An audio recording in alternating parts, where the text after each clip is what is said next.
మన ముకుంద జ్యువెలర్స్ లో కాసుల పేరు festival flats 9.99% of on VA కాసుల పేరు జ్యువెలర్స్ నూతన బ్రాంచెస్ జూబ్లీ హిల్స్ మరియు వైజాగ్ లో అతి త్వరలో ప్రారంభం.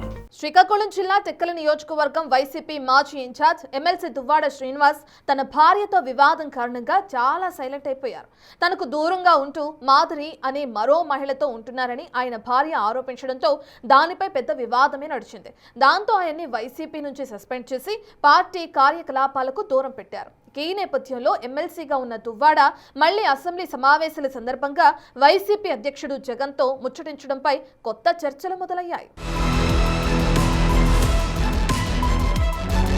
దువ్వాడ శ్రీనివాస్ శ్రీకాకుళం రాజకీయాల్లో పరిచయం అవసరం లేని పేరు. అలాగే కట్టుకున్న భార్యను, పెళ్లిడుకొచ్చిన కుమార్తెను వదిలి మాధురితో ఆయన సాగించిన ప్రేమాయణం, చేసిన రీల్స్, ఇచ్చిన స్టేట్మెంట్లు వైరల్ అవ్వడంతో రాష్ట్రంలోనే తెగ పాపులర్ అయ్యారు. మాధురితో ఆయన ప్రయాణం వైరల్ అవ్వడంతో వైసీపీ ఆయన్ని పార్టీ నుంచి సస్పెండ్ చేసి కార్యకలాపాలకు దూరం పెట్టింది. వైసీపీ దువ్వాడను సస్పెండ్ చేయడంతో టెక్కిలి నియోజకవర్గం వైసీపీ మాజీ ఇన్ఛార్జ్ దువ్వాడ ఎమ్మెల్సీగా కొనసాగుతున్నారు. ఏదేమైనా వ్యక్తిగత జీవితంలో బలహీనతలే ఆయన్ని రాజకీయంగా వెనక్కి నెట్టాయి. కుటుంబ వివాదాలను కారణంగా చూపిస్తూ ఆయన్ని వైసీపీ సస్పెండ్ చేసింది. అయితే తన సస్పెన్షన్ వెనుక ధర్మన సోదరులు ఉన్నారని శ్రీనివాస్ విమర్శలు చేస్తున్నారు. కట్ చేస్తే ఏపీ అసెంబ్లీ బడ్జెట్ సమావేశాల సందర్భంగా అసెంబ్లీ ఆవరణలో వైసీపీ అధినేత జగన్ కు దువ్వాడ శ్రీనివాస్ తారసపడ్డారు. ఆ ఇద్దరి మధ్య మాటామంతి శ్రీకాకుళంతో సహా రాష్ట్ర వ్యాప్తంగా ఇప్పుడు ఇదే హాట్ టాపిక్ గా మారింది. ఇద్దరి మధ్య ఏం డిస్కషన్ జరిగి ఉంటుంది అనే దానిపై ఎవరి విశ్లేషణలు వారు చేసుకుంటున్నారు. బడ్జెట్ సమావేశాల మొదటి రోజు గవర్నర్ ప్రసంగానికి వైసీపీ సభ్యులు కూడా హాజరయ్యారు. ఎమ్మెల్సీ హోదాలో దువ్వాడ శ్రీనివాస్ కూడా ఈ సమావేశాలకు వెళ్లారు. అయితే ఆయన వైసీపీ కండువా మాత్రం వేసుకోలేదు. దీనికి కారణం ఆయన్ని వైసీపీ సస్పెండ్ చేయడమే. కానీ అసెంబ్లీ ప్రాంగణంలో జగన్, దువ్వాడ శ్రీనివాస్ మాట్లాడుకోవడం చర్చనీయాంశమైంది. జగనే స్వయంగా ఆయన్ని పిలిచారని శ్రీనివాస్ వర్గీయులు చెబుతున్నారు.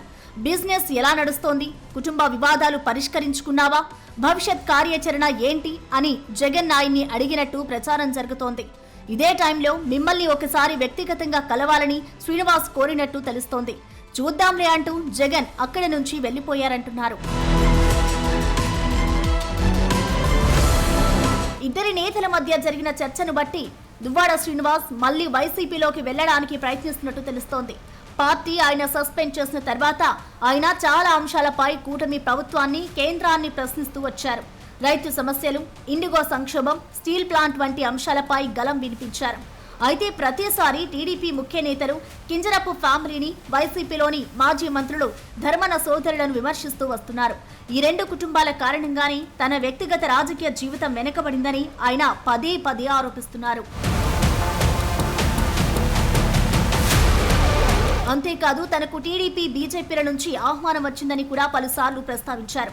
ఎన్నికలకు ఇంకా సమయం ఉంది కాబట్టే అప్పుడే ఎలాంటి నిర్ణయం తీసుకోకపోవడం మంచిదని ఆయన స్టేట్మెంట్లు ఇచ్చారు. అయితే దువ్వాడకు కూటమి పార్టీల నుంచి ఆహ్వానాలు అందే సీన్ లేదని లోకల్ గా టాక్ వినిపిస్తోంది. మొత్తం మీద ఏ ఇతర పార్టీలో చేరే అవకాశం లేకపోవడంతో ఆయన తిరిగి ఏదో ఒక రకంగా మళ్లీ వైసీపీలోనే చేరడానికి ప్రయత్నిస్తున్నారని ప్రచారం కూడా నడుస్తోంది. తాజాగా జగన్ తో జరిగిన డిస్కషన్ కూడా ఈ ప్రచారానికి బలాన్ని చేకూర్చింది. జగన్ నుంచి గ్రీన్ సిగ్నల్ వస్తే దువ్వాడ వైసీపీలో చేరుతారా? చేరడానికి ముందు దువ్వాడ జగన్ కి గాని, దువ్వాడకి జగన్ కానీ ఏమైనా కండిషన్స్ పెడతారా అనేది ఇప్పుడు ఆసక్తికరంగా మారింది.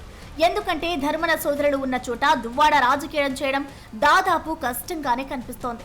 ధర్మన సోదరులతో వేదిక పంచుకోవడానికి కూడా శ్రీనివాస్ సిద్ధంగా లేరు. అలాంటప్పుడు వాళ్ళతో కలిసి పనిచేయాలని జగన్ కండిషన్ పెడతారా? తన రాజకీయం తాను చేసుకుంటా ధర్మన సోదరులను తన విషయంలో ఇన్వాల్వ్ కానివ్వొద్దని శ్రీనివాస్ కండిషన్ పెడతారా? అసలు శ్రీనివాస్ వైసీపీలో చేరుతారా? ఆ పార్టీ మళ్ళీ ఆయన్ని రాణిస్తుందా? ప్రస్తుతం ఇవన్నీ సమాధానం లేని ప్రశ్నలుగా మిగిలాయి.